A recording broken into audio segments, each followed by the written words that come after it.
Good evening, everybody. Hope everybody is having a nice summer evening. Just figured out our house was hot all day because the breaker on the air conditioner system had kicked off at some point in time. But anyways, tonight we've got the great pleasure of having Bennett on with us. And they've been doing lots of, they've been involved with a proprietary trading system through the years that works very effectively. So I'm not going to take up any more time explaining it. I'll let Bennett do that. Bennett, welcome to the Candlestick Forum. We're anxious to see your information tonight. Good to be here. Thank you so much. Let me just make sure everybody can hear me okay before we get started. It's great to be back, and I'm glad you got your fuse fixed on your air conditioner. You definitely need that. All right. So I assume everybody can hear me okay? Excellent. Excellent. I see the yeses coming in. Very good. All right. Well, today we're going to talk about risk control, and we title this presentation as Trade Size Really Does Matter. Now, when we talk about trade size, what we're really talking about, of course, is position size. So they mean the same thing. And that really means, how large or how many shares of a stock do you buy or sell, or how many contracts of a futures market do you buy and sell. So that is what we're going to talk about, and it's really quite a science. It's not really an art, it's a science. Are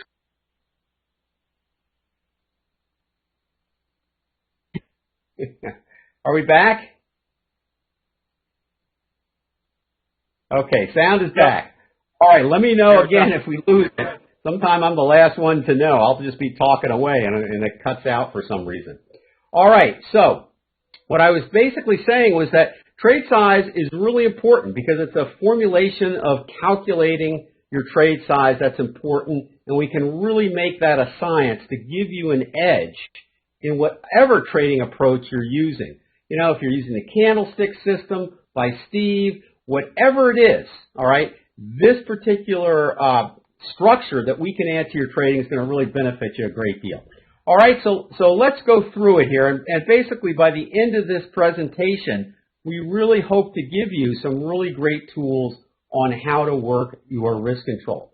All right, so Steve introduced me, and I want to invite everybody over to. Let's try this. Is that better? Can you hear me? We keep getting cut off. Okay, I'm going to switch out and go to a different mic system. So hopefully that should be better, okay? All right, so you should hear me okay.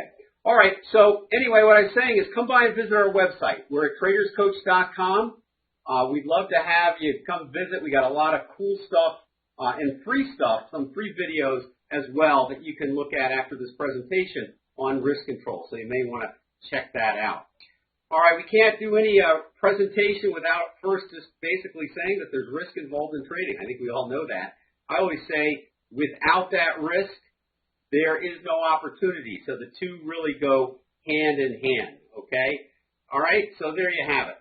All right, so I've written a number of books. My first book is A Trader's Money Management System, and this is available at Amazon or some of the leading bookstores. So you can certainly check that out. Barry, I really don't appreciate your comments. I really wish you would either leave or not say anything derogatory. I don't think that's a very nice thing to say. I've been doing this for a long, long time, so I really don't appreciate those particular comments. All right, I have a lot of books out there that are available. You can get those at Amazon or some of your local bookstores. All right, we also have a free link I'm going to put up here where you can actually get a presentation here that we give, and let me put that up in here. And this will be basically a brief intro into money management, and I think it will have some of the formulas in there for you, so I think it would be a good thing for you to check out, okay? Definitely check that out. All right, so first question I want to ask is why do we need risk control and money management? Barry, why do we need risk control and money management? Since you seem to know everything there is to know about everything, why don't you chime in here and tell us what we need to know on that? Why do we need risk control and money management? Anybody? Obviously, Barry's gone quiet. Must have lost his mic. All right, so why do we need money management? To reduce risk, right? Absolutely. Do you need it on every trade?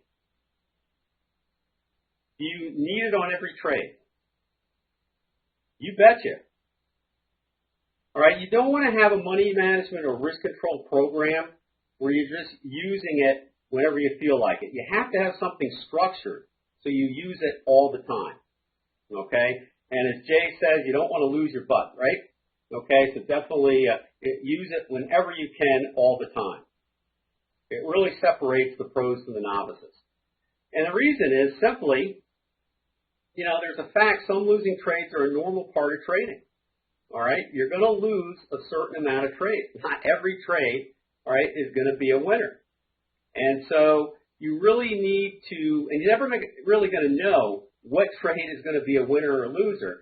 So that's why you have to use it on every trade. How many people out there right now have risk control structure in their trading that they actually use? How many people out there are using that now? Excellent. I'm glad to see that, okay? There's many different types. I'd say whatever works for you, as long as it's keeping your losing trades small and you're letting your winning trades run, that's what you want, okay? So that's a key thing. All right? So again, your goal with risk control is this. Very simple. Keep your losing trades small and let your winning trades run. And you want to have, again, an approach that you can use that is kind of like a cookie cutter and that you can apply anytime you go into the markets, regardless of the time frame, regardless of the actual market as well. So you kind of want to make it a systematic approach, all right, and use it all the time.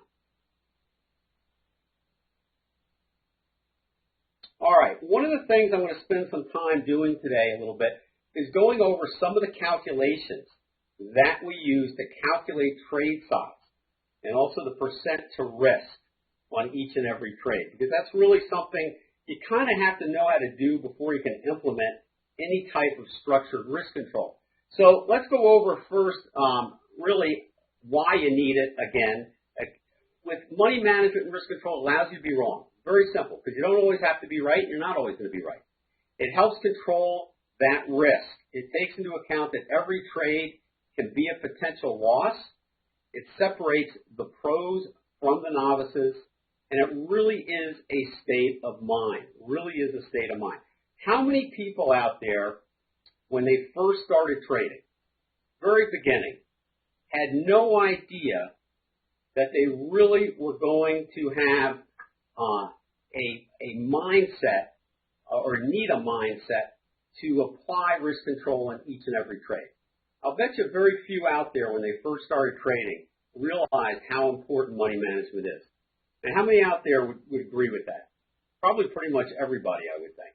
Because I know, over 25 years ago when I started trading, that really, risk control was talked about, but there were no specifics on how to implement it. And everything was focused pretty much on entries and exits in your trading approach. All right? And as Brad says, he didn't, and he regretted it immediately. And Brad, you're not alone, okay? I mean, when I first started trading, I had some super huge losses. And the problem is actually, if you understood that could be a possibility by holding on to positions too long that you shouldn't hold on to, if you had had that and been armed with that knowledge on how to not do that by setting stops and getting out, of course, you wouldn't never have lost that much money, and it would have led to a much better situation, a much better outcome. And you're right, don't get married to a trade. Amen. Okay? So I think we've all experienced that, and, if you haven't, if you're new here and you're just starting out, then one of the things you want to learn here is try to learn this material so you don't actually have that actual large loss, all right? So hopefully we can save you from that. All right, so let's go on. All right, so some elements that are important in money management and risk control is how much to risk on each trade, calculating the trade risk, calculating the trade size, risk management, risk of ruin, we'll talk a little bit about that, and effective stop loss placement. Effective stop loss placement is a big topic. You can run a whole hour-long show on that for sure. But we do need to talk about it because it is important and can affect your overall payoff ratio and win ratio. So we do need to go over that. Now, I want everyone out there, for just a moment, you don't have to type this in or anything, but think of an experience where you suffered an excessive loss because you did not use risk control. Then ask yourself why you didn't use it. And then also, what did that experience feel like? What did that experience feel like? All right, again, the purpose of today is to avoid this type of experience. We're going to try to give you some simple calculations and concepts that you can apply right away after this webinar in order to avoid the large losses. Because if you're not careful, you will have them, because every small loss can develop into a large loss. All right, so let's keep going here. All right, so healthy money management psychology. Now we're going to shift and talk a little bit about psychology. Begins when you truly realize that each trade's outcome is unknown. So you want to really be optimistic about taking a trade, but at the same time realize that, hey, we don't really know if this trade's going to be profitable or not. And so that's really kind of a good mindset to have, because if you have that mindset, then you'll protect your downside. If you don't think there's a chance of losing, or you're a little too cocky in how you approach the markets, then you may have an issue of never using risk control, okay? Never using risk control. And you don't want to do that, of course. All right, so I think if you're feeling this, if you feel a little bit like each trade's outcome is unknown, you'll have a better way of actually reminding yourself to use risk control on each and every trade. All right, so bottom line is profitable money management and risk control occurs when you truly believe that you need it. All right, now, how many people know what trade risk is, and how many people know what market risk is? First, let's go with trade risk. How many people know what trade risk is? Anybody? Going once, going twice. How many people know what market risk is? Okay, Brad, good. Trade risk, risk per trade. What about market risk? There's a reason I'm making a point of this, and let's go to the next slide here. When we talk about trade risk, when we actually calculate the trade size or position size that we're going to use in our trade, that is how we control our trade risk. So think of trade risk as the risk that we as traders can control. Now, when we talk about market risk, we're talking about things like, maybe a bad earnings that we didn't know were coming out, maybe something, a terrorist attack or something that is just unforeseen that can cause the markets to gap widely. I think I might have lost my presentation there. Don't know what happened with that. Okay, I think we're back. Okay, we're good. All right, so think of market risk as something that we as traders cannot control. All right, so a market risk event is something, no matter how carefully we place our stop, no matter how carefully we calculate our trade size, if we have a market risk event, we're probably not going to be able to get out of the market where we think we can. Okay, so it'll gap past our stop and so forth. So when we talk about controlling market risk, we control that by controlling our account size, our trading account size. And this is why when you have a lot of money, you don't always trade your entire net worth. Okay, you shouldn't do that. And the reason for that is because if you have a market risk event, all right, you are going to suffer a loss, and so you want to be careful about what funds that you have invested for trading. It's called risk capital. You want to be able to use risk capital. Now, I will tell you, if you're good at controlling your trade risk by controlling your trade size, then if you have a market risk event, it won't be as devastating, and more than likely you'll be able to recover from that. But if you do not control your trade risk through your trade size, then if you have a market risk event, it could be quite significant. All right? It might be something you cannot recover from. Okay? All right, so let's move on here.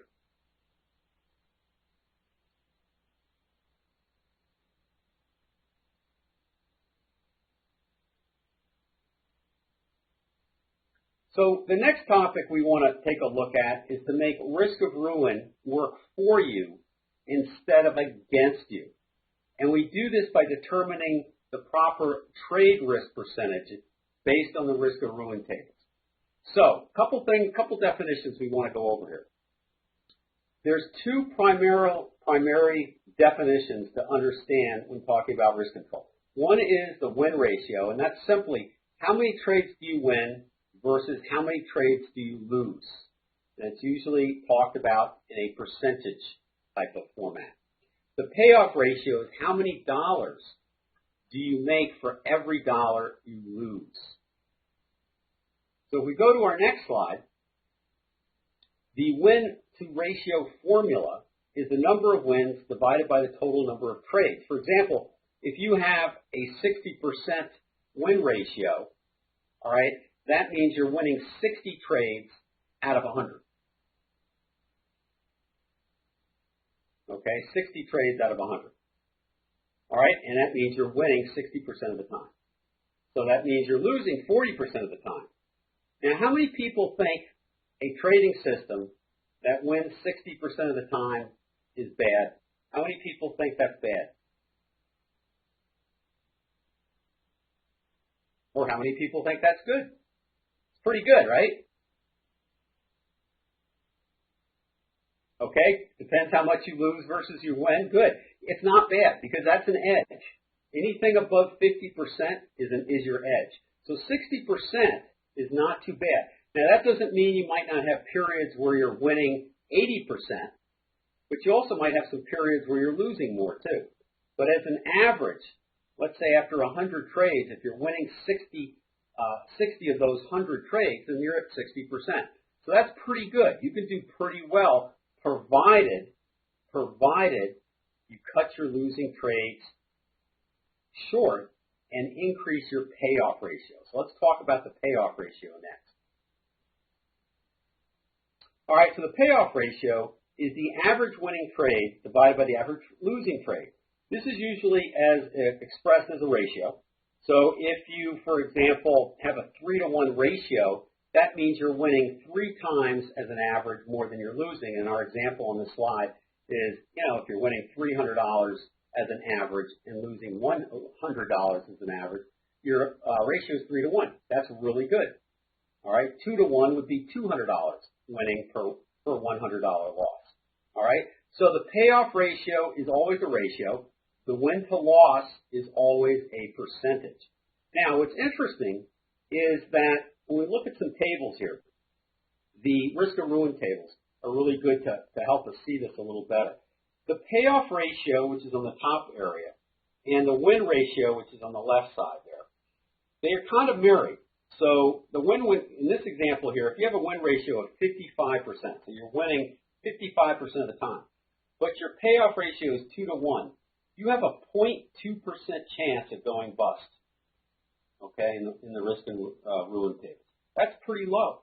Okay, notice that if your payoff ratio is 5-to-1, all the way to the right, and your win ratio or win percentage is 55%, it's pretty much impossible to go bust. So the payoff ratio and the payoff ratio, and they call it the win ratio, but it's really the win percentage, are closely married. They really are. And what I found is that, when you move your stop or change your system, you're going to affect these percentages. These two payoff ratio and the win ratio. You're gonna change those. So you got to be careful when you make a change to your trading system that you make sure you test it to make sure what you are at again. All right, in this example here, the payoff ratio is 1 to 1, and your win ratio is, or win percentage is 45%. So here you have a 100% chance of losing your money. All right, so that's not good. So when you test your system, you should test it so you can figure out your payoff ratio and your win ratio, which are very simple formulas, on your closed trades. And when you get enough of a sample size, which is like around 100 trades, then you'll have something, all right, that really is a statistic that has meaning. Okay, so I would recommend that as your first step on leaving me today, is to work on keeping track of your win ratio and payoff ratio, and do that with enough number of trades so you have a good base of where you're at. All right, so we want to be aware that risk of ruin is possible, okay, and implement this awareness into our money management strategy. All right, so the next thing we want to take a look at is if you calculate and stay within your risk parameters on any one trade, it's really difficult to go bust. But if you do not, it is very easy to go bust. And so one of the observations, okay, that I usually ask new traders, and I do a lot of coaching, I've been doing that for a long time now, is when I have a new student rather, one of the first things I ask them is, how do you calculate your trade size? And usually a novice trader will trade the same trade size on every trade. And what we want you to do instead, all right, is calculate what the proper trade size should be on every trade.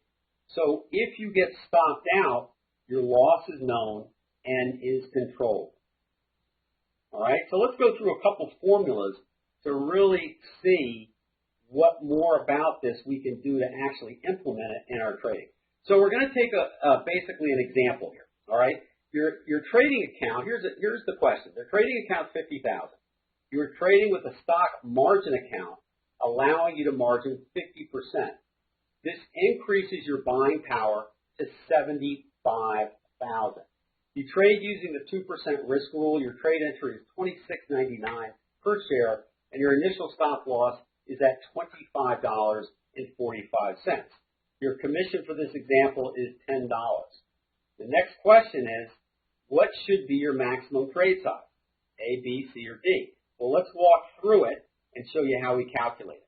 First thing we're going to do is take a look at the raw calculations, and they're very easy. All right, in that article that I had given you the link to download, we actually have these formulas in that article. So you definitely want to download that.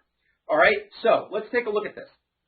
First thing we're going to do is take your cash account size, multiply it by your percent risk. And your percent risk we'll put in as 2% in this example. But if you keep track of your trades and keep track of your average wins and average losses, you can actually calculate what the exact percentages should be for your risk on trade based on your current success rate.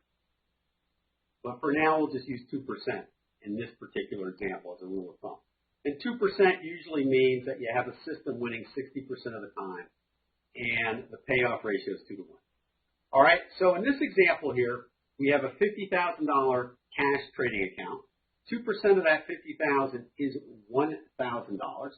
So this is the maximum dollar amount you can afford to lose on this trade if you get stopped out. Now, we're not talking buying power. We'll address that a little bit later. This is just the amount of dollars you can afford to lose based on this particular simple formula. So you don't want to lose any more than $1,000. Anything beyond $1,000 is too much based on your current approach, okay, in terms of success. All right, so let's go to the part 2 of the formula, is calculating your trade size.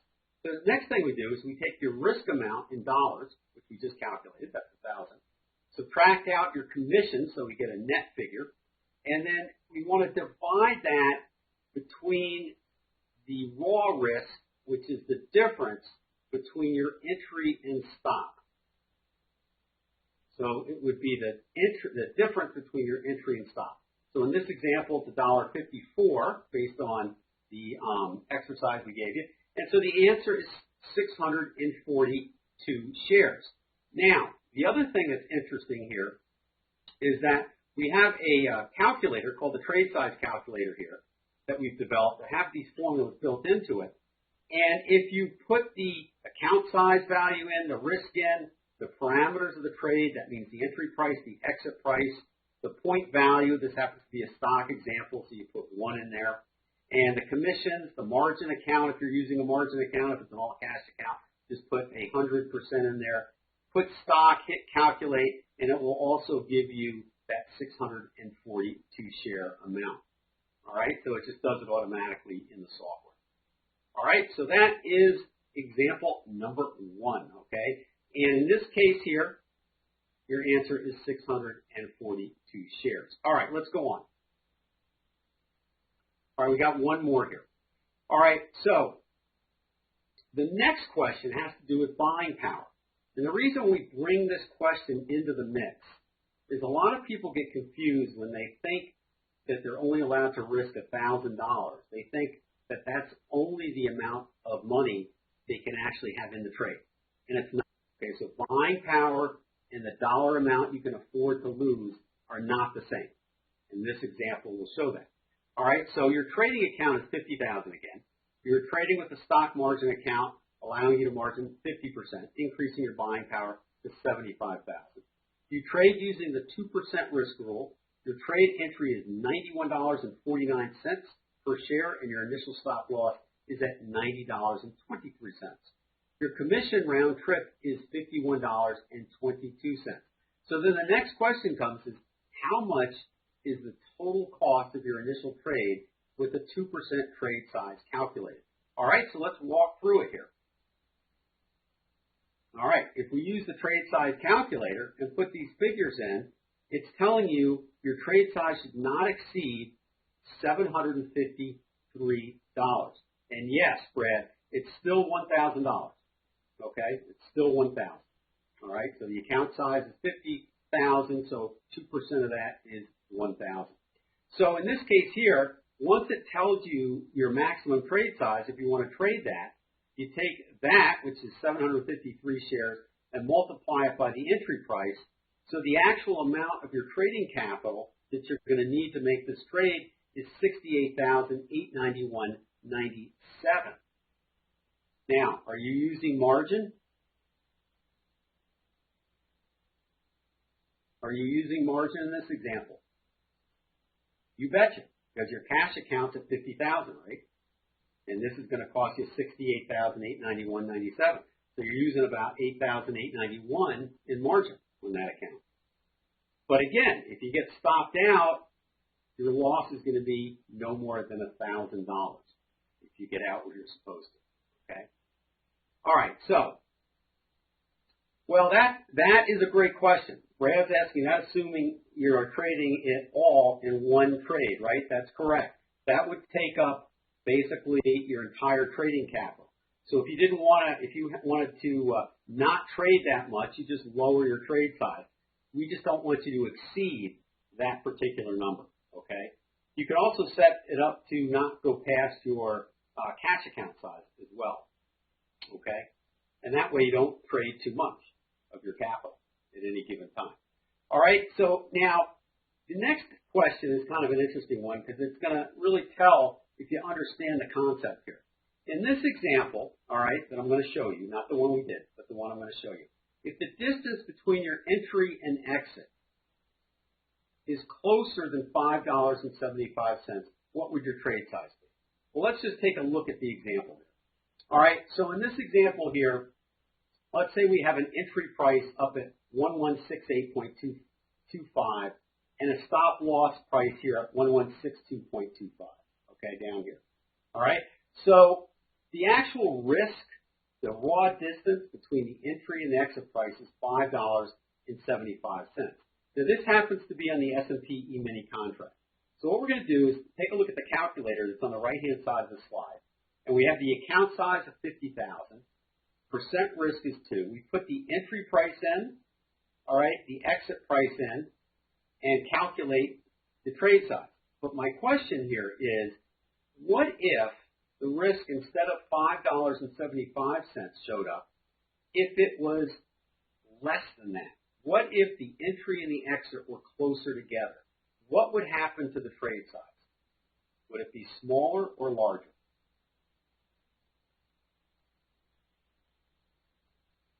Smaller or larger? Everybody take a minute and just think about that. If your entry and your exit prices are closer together, what's that going to do to the trade size?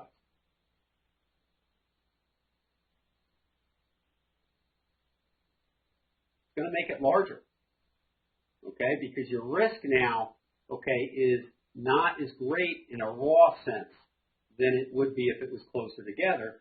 So your trade size is the variable that's going to change. Okay, your risk is always going to be 2%. That's a variable that doesn't change. So if that stays the same, something's got to give, and that's going to be the trade size. You see. So that's why, you know, if you have an entry and an exit far apart, okay, let's say the volatility is really, you know, a lot in that particular day, then your trade size is going to be lower to account for that volatility. All right, so when you do it this way, you're taking into account kind of the volatility between your entry and your exit. All right, so the trade size will be larger if it gets smaller. All right, so these formulas, let me just put this back in here again, the offer link for the formulas, because I want to make sure everybody gets that. So I'm just going to put that back in there. All right, so this is a form that you click on that link, it'll take you to a form. We ask your name, email, and then you'll get sent right away the PDF file with the formulas in it. So you're going to want that, okay? All right, let's head on here a little bit further. Now, what I always like to do in my webinars is not leave you hanging, right? I want to make sure that you know what to do, or at least have an action plan after you leave. And so the immediate action plan here is based on the formulas I've given you. You should be able to calculate your trade size on every trade. All right? And the only thing you've got to understand, though, is if you're going to use those formulas, you have to know your stop loss exit price when you enter the trade. So you have to have an initial stop. All right? Then once the trade is profitable, you want to move your stops up, obviously. So you need a system in which to do that as well. Now, we really haven't gone over stops today, and that's a topic for a whole nother discussion. But I'm sure if you're using Steve's candlestick system, or you're using our art system, you know, he's telling you where to put your stops based on that particular system, okay? All right, options. This is a great one. Okay, Brad, good question. Does it work on options? If you can calculate, let's say you're doing a stock option. And so let's say you're going bullish on a particular stock. Well, you're obviously going bullish because you're probably looking at what? The underlying asset of the option. All right, maybe it's, you know, stock XYZ, doesn't really matter. But the idea is that you can use this in two ways. One, you can use risk control with options in two ways.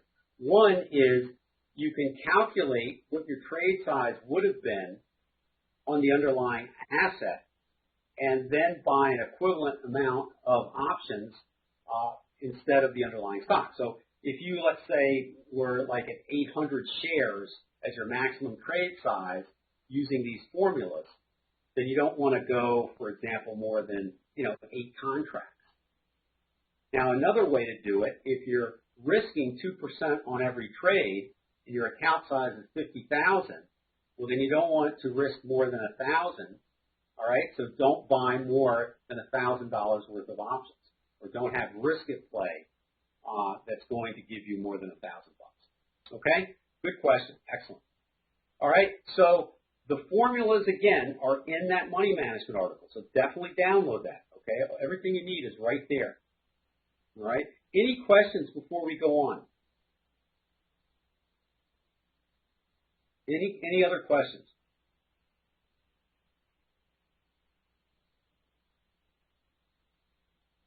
All right, here we go. Okay, so we're almost here. Going to wrap it up here. All right, one of the things, again, that I talked a little bit about before was the psychology involved in risk control. And so many people that don't use risk control don't for a variety of reasons.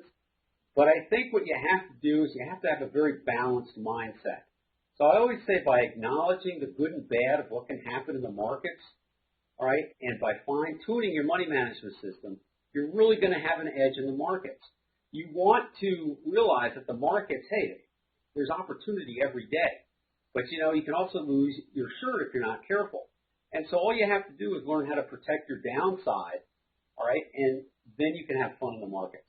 And by having a risk control program that you implement each and every time you take a trade, then you're going to relieve that stress that you may be having based on the fact that you don't have a risk control program.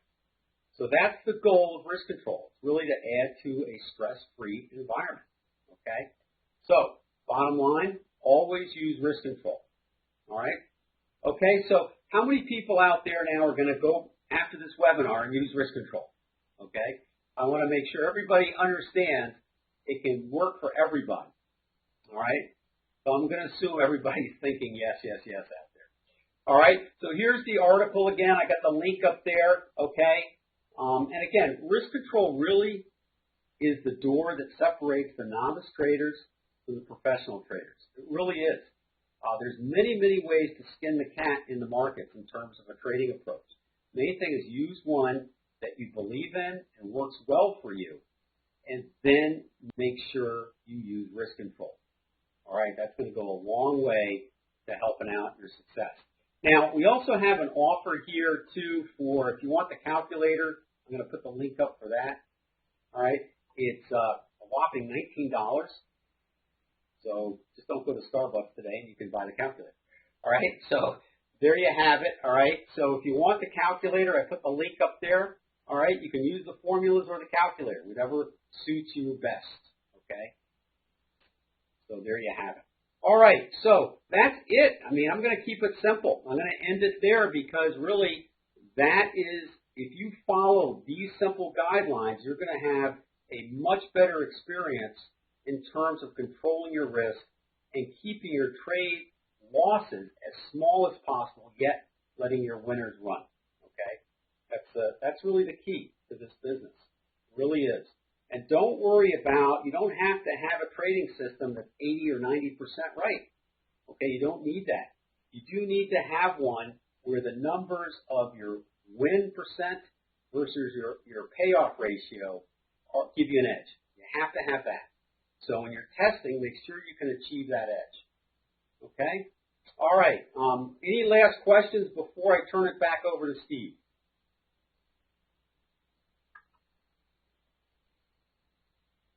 Going once, going twice. My pleasure. My pleasure. Okay? Glad to be here. All right. Well, Steve, I guess I'll turn it back over to you guys. I really appreciate being here. Great group. All right. And I thank you all so much. Okay? Sorry we had a little bit of technical issues in the very beginning, but we got through those A-OK. All right? So there you have it. All right. Well, thanks so much, everybody. Have a good one. And, Steve, back to you now. Thank you, Bennett. Good stuff. Everybody, take a look at this information. Whatever you can do to educate your own training or trading, mentality. And the less you can keep your emotions out of your trading, the better off you're going to be. So, Bennett, very good information. Thank you for being here tonight.